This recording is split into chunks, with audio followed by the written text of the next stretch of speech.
ഷിംജിത ഒരു വീഡിയോ എടുത്തു. പോലീസിൽ പരാതിപ്പെട്ടിട്ടില്ലെന്നാണ് പോലീസ് അതെന്തുകൊണ്ടാണ് പോലീസ് പരാതിപ്പെടാതിരുന്നത്? ആ പെൺകുട്ടി പോലീസ് സ്റ്റേഷനിൽ കൊണ്ട് കൊടുത്താലും ഇതിനകത്തൊന്നും നടപടിയൊന്നും ഉണ്ടാവില്ല. അതുകൊണ്ട് ആ പെൺകുട്ടി എന്ത് ചെയ്തു? സോഷ്യൽ മീഡിയനെ കോടതിയായിട്ട് കാണാം. ഇതുപോലെ സോഷ്യൽ മീഡിയയിൽ ഇട്ട് കൊടുത്ത് അവന്റെ മുഖം രണ്ടാള് കണ്ട് അവനെ നാണം കെടുത്തിയെങ്കിലും ഒരു നീതി കിട്ടട്ടെ എന്ന് പുള്ളിക്കാരി വിചാരിച്ചിട്ടുണ്ടാവും. ലക്ഷ്മിയോട് ഞാനൊരു കാര്യം പറഞ്ഞോട്ടെ. അതായത് ഈ ഷിംജിതയുടെ വിഷയത്തിൽ നിങ്ങൾ പറയുന്ന കണക്കല്ലൊരു കാര്യം. കാരണം അറിയാമോ, ഇപ്പം ഷിംജിത മാത്രമല്ല, കാരണം ബസ്സിൽ പോകുന്ന ഒരുപാട് സ്ത്രീകൾക്ക് മോശമായിട്ടുള്ള അനുഭവം നേരിടുന്ന ഒരുപാട് വീഡിയോകൾ നമ്മൾ സമൂഹ മാധ്യമങ്ങളിൽ കാണാറുണ്ട്.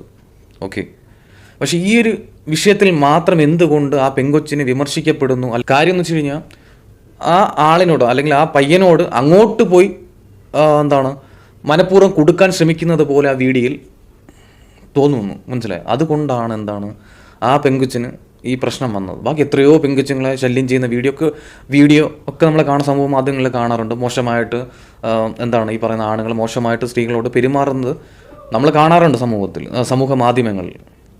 ഓക്കെ, സ്ത്രീകൾക്കായിക്കോട്ടെ പുരുഷന്മാരായിക്കോട്ടെ, നിങ്ങൾക്കൊരു പ്രശ്നം നേരിടുമ്പോൾ തീർച്ചയായിട്ടും സമൂഹ മാധ്യമങ്ങളോട് ഇന്ന ആൾ എന്നെ ഉപദ്രവിക്കാൻ ശ്രമിച്ചു എന്ന് അത് മറ്റുള്ളവർക്ക് മറ്റൊരു പ്രശ്നം ഉണ്ടാവരുത് എന്ന് കരുതി ഒരു വീഡിയോ ഇടുന്നതിനോട് എനിക്ക് യോജിപ്പ് തന്നെയാണ്. കാരണം നാളെ അങ്ങനെ ഒരു മോശമായിട്ടുള്ളൊരു മനുഷ്യനാണെങ്കിൽ, അല്ലെങ്കിൽ മോശമായിട്ടുള്ളൊരു മനുഷ്യനാണെങ്കിൽ അയാളുടെ മുഖം സമൂഹ മാധ്യമങ്ങളോട് പ്രചരിക്കുന്നത് നല്ലത് തന്നെയാണ്. വേറെ ഒന്നുമല്ല, മറ്റു സ്ത്രീയോടും പോയി മോശമായിട്ട് പെരുമാറരുത് എന്ന് കരുതി ഇടുന്നത് നല്ല കാര്യം തന്നെയാണ്.